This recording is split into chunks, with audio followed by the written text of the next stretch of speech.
Hello everyone, कैसे हैं आप सब? उम्मीद करती हूँ हमेशा की तरह आप सब अच्छे होंगे। दोस्तों, घर और किचन से जुड़े अगर कुछ हमें स्मार्ट टिप्स अगर पता हो ना, तो उन्हें यूज़ करके हम अपना समय, पैसा और मेहनत तीनों की बचत कर सकते हैं। तो ऐसी ही कुछ यूज़फुल टिप्स लेकर आई हूँ और साथ ही साथ बताऊँगी कि हम पुराने जो एक्सपायरी मेडिसिन होती है उनका हम कैसे रीयूज़ कर सकते हैं। तो वीडियो को एंड तक ज़रूर देखिएगा। पसंद आए तो एक लाइक करिएगा, चैनल पे पहली बार आएँ तो सब्सक्राइब करिएगा और ज़्यादा से ज़्यादा शेयर करिएगा अपनी फैमिली और फ्रेंड्स में, ताकि वो भी इन सारी ट्रिक्स को यूज़ कर पाएँ। तो चलिए स्टार्ट करते हैं आज का ये यूज़फुल वीडियो। आज की मेरी पहली टिप है इस तरीके के क्लचर को लेकर। अक्सर क्या होता है, हमारे जो क्लचर होते हैं ना, तो वो तो या तो टूट जाते हैं या फिर कभी-कभार इसका जो ये यहाँ पर पिन जो लगा रहता है ना, ये हमारा निकल जाता है। तो इस ये निकलने पर क्या होता है, हमारे नए-नए क्लचर जो होते हैं ना, उनका हम यूज़ नहीं कर पाते रहते हैं। उसको हम फिर बेकार समझ के फेंक देते हैं। तो उनका आज यहाँ पर बहुत ही अच्छा इस्तेमाल आपको बताने वाली हूँ। इससे आप बना सकते हैं बहुत ही अच्छा घर के लिए एक ऑर्गेनाइज़र। तो उसके लिए आपको यहाँ पर लेना है डबल साइडेड टेप और इस तरीके से छोटा-सा पीस कट करके हमें क्लचर पे लगा देना है। तो क्लचर का जो हम सीधा वाला साइड होता है ना, वहाँ पर हमें नहीं लगाना है, जो बैक साइड होता है ना, वहाँ पर हमें इस तरीके से लगा देना है।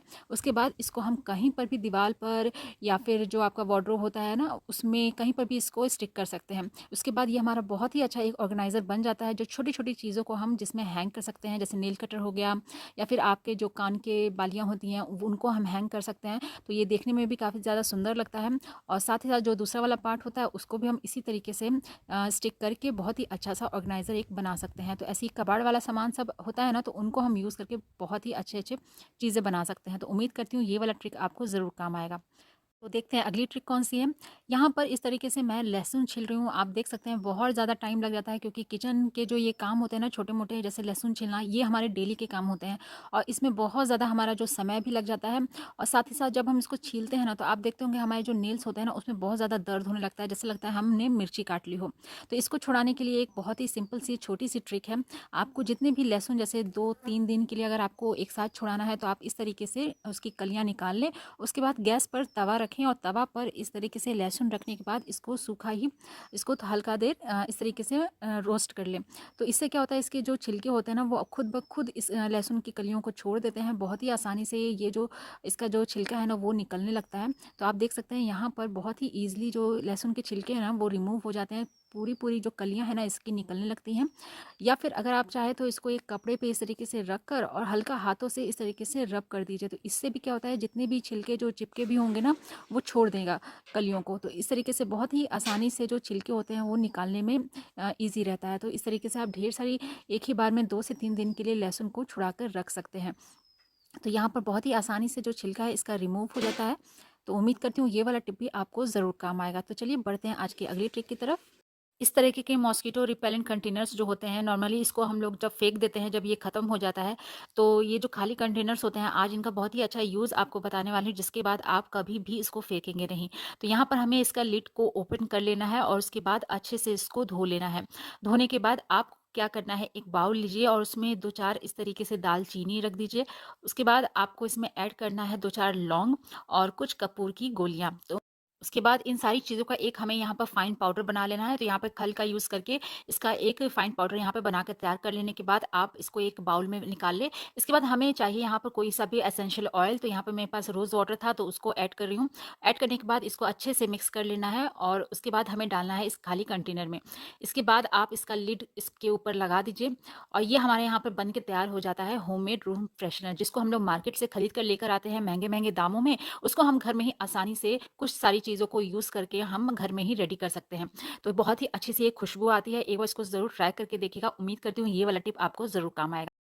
जब दवाइयाँ एक्सपायर हो जाती हैं तो उन्हें हम डस्टबिन में फेंक देते हैं। अक्सर होता क्या है, जब बीमारियाँ 1 से 2 डोज़ लेने के बाद ठीक हो जाती हैं, तो फिर दवाई को लेना ज़रूरी नहीं समझते और वो रखे-रखे एक्सपायर हो जाती हैं। तो आज मैं आपको एक्सपायरी दवाइयों के 2 यूज़ बताने वाली हूँ।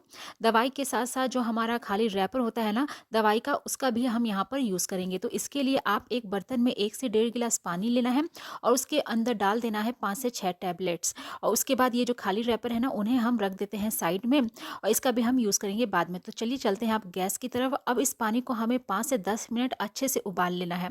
जब पानी अच्छे से खौल जाए, तो ये पानी जो है सिंक के अंदर हमें गरमा-गरम डाल देना है।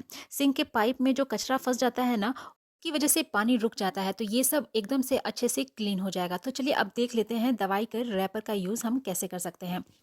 अक्सर क्या होता है ना, सुई के नोक में लग जाती है जंग, जिसकी वजह से सुई है ना कपड़े को खींचना शुरू कर देती है। तो इसके लिए हमें दवाई का खाली रैपर लेना है। सुई के अंदर धागा नहीं होना चाहिए, इस बात का हमें ध्यान देना है और इस तरीके से 8 से 10 बार करीब इसके ऊपर इस तरीके से चलाना है, तो एकदम से अच्छे से जंग है ना साफ हो जाएगा। तो उम्मीद करती हूँ ये वाला टिप भी आपको ज़रूर काम आएगा। अगर पसंद आया है तो प्लीज़ लाइक शेयर ज़रूर करिएगा। तो चलिए बढ़ते हैं आज के अगले टिप की तरफ। ज़्यादातर आप देखते होंगे बच्चे जब भी ब्रश करते हैं तो जल्दबाजी में ब्रश करने के बाद ब्रश को अच्छे से क्लीन नहीं करते हैं और उसे रख देते हैं, जिसके बाद धीरे-धीरे उसमें जो पेस्ट की जो परत है ना वो जम जाती है, जिसके बाद में बहुत ज़्यादा वो हार्ड हो जाते हैं, जिसकी वज़ह से मसूड़े दाँत सब दुखने लगते हैं। तो उसके लिए आप एक काम करिएगा, 8 से 10 दिन में आप इस तरीके से किसी भी बर्तन में गर्म पानी रख लें, उसके बाद जितने भी ब्रश है ना उनको इस तरीके से अच्छे से 5 से 10 मिनट के लिए डिप होने के लिए रहने दें। उसके बाद आप देखिएगा कि वो जो जमी हुई परत है ना वो ढीली हो जाती है। उसके बाद हाथों से इस तरीके से हल्का-सा रब करिएगा तो सारी जो जमी हुई परत है ना वो निकल जाती है। क्योंकि बच्चों को अगर हम कितना भी समझाते हैं कि वो अच्छे से क्लीन करके रखें, लेकिन वो उतना सुनते नहीं हैं और जल्दबाज़ी में ब्रश करके हल्का-सा वॉश करके रख देते हैं, क्योंकि बच्चे तो आखिर बच्चे होते हैं। तो इस तरीके से आप एक काम करिएगा, इस टिप को एक बार ज़रूर ट्राई करके देखिएगा। ब्रश है ना अच्छे से क्लीन हो जाते हैं और साथ ही साथ जो इसके ब्रिसल्स होते हैं ना जो फैल जाते हैं, गर्म पानी में रखने से वो भी बहुत हद तक सीधे हो जाते हैं। तो एक बार इसको ज़रूर ट्राई करके देखिएगा। उम्मीद करती हूँ ये वाला टिप भी आपको ज़रूर काम आएगा। तो देख लेते हैं आज की हमारी अगली टिप कौन सी है। यहाँ पर लिया है मैंने पुराना ताला। जब हम ताले को ज़्यादा यूज़ नहीं करते हैं तो आप देखते होंगे वो ठीक से काम नहीं करता है जब हम उसमें चाबी लगाते हैं। जंग सा बैठ जाता है, जल्दी अच्छे से वो घूमता नहीं रहता है। तो जब ये वाली दिक्कत आपके साथ हो तो आप एक काम करिएगा, आप यहाँ पर ले लीजिएगा वैसलीन और वैसलीन को इस तरीके से चाबी में थोड़ा-सा लगा दीजिएगा। जब वैसलीन को हम इस तरीके से चाबी में लगा देते हैं और जब ताले में अंदर इस तरीके से डालते हैं ना तो बहुत ही अच्छे से ये घूमने लग जाता है। जितनी भी 5 से 6 बार इस तरीके से आप घुमाइएगा ना तो बहुत ही अच्छे से ये काम करने लग जाता है। साथ ही साथ जो ये ताले का ये वाला जो पार्ट होता है ना, आप इसमें भी थोड़ा-सा इस वैसलीन को लगा दीजिए। तो इस तरीके से आप देखिएगा वैसलीन को लगाने से जो हमारा ताले में जो जंग लग जाता है ना, वो अच्छे से साफ़ हो जाता है। यहाँ पर आप वैसलीन की जगह सरसों तेल का भी यूज़ कर सकते हैं, लेकिन सरसों तेल डालने से क्या होता है, कई दिन तक वो टपकता रहता है। तो यहाँ पर सबसे अच्छा तरीका तो मुझे लगता है कि वैसलीन को ही हमें यूज़ करना चाहिए। तो यहाँ पर आप देख सकते हैं वैसलीन लगाने के बाद कुछ ही देर में जो हमारे ताले में जो जंग लग गया था ना, वो अच्छे से साफ़ हो गया है। तो ये बहुत ही अच्छे से बंद भी होता है और ये खुलता भी है। तो आप देख सकते हैं कितने अच्छे से ये काम करने लगा है। तो उम्मीद करती हूँ ये वाला टिप भी आपको ज़रूर काम आएगा। तो ये थे मेरे आज के कुछ यूज़फुल टिप्स और ट्रिक्स जिनको यूज़ करके हम अपने मुश्किल से मुश्किल कामों को भी आसान बना सकते हैं। तो उम्मीद करती हूँ आज का वीडियो आपको ज़रूर हेल्पफुल लगा होगा। अगर आज की वीडियो में आपको कुछ भी पसंद आया है तो प्लीज़ वीडियो को एक लाइक ज़रूर करिएगा। चैनल पे पहली बार आए हैं तो सब्सक्राइब कर दीजिएगा और ज़्यादा से ज़्यादा शेयर करिएगा अपने फैमिली और फ्रेंड्स में, ताकि वो भी इन सारी ट्रिक्स को यूज़ कर पाएँ। मैं अपने चैनल पे ऐसे ही यूज़फुल वीडियोज़ लेकर आती रहती हूँ। आपका वीडियो देखने के लिए दिल से थैंक यू। मिलती हूँ अगले वीडियो में, तब तक के लिए गुड बाय।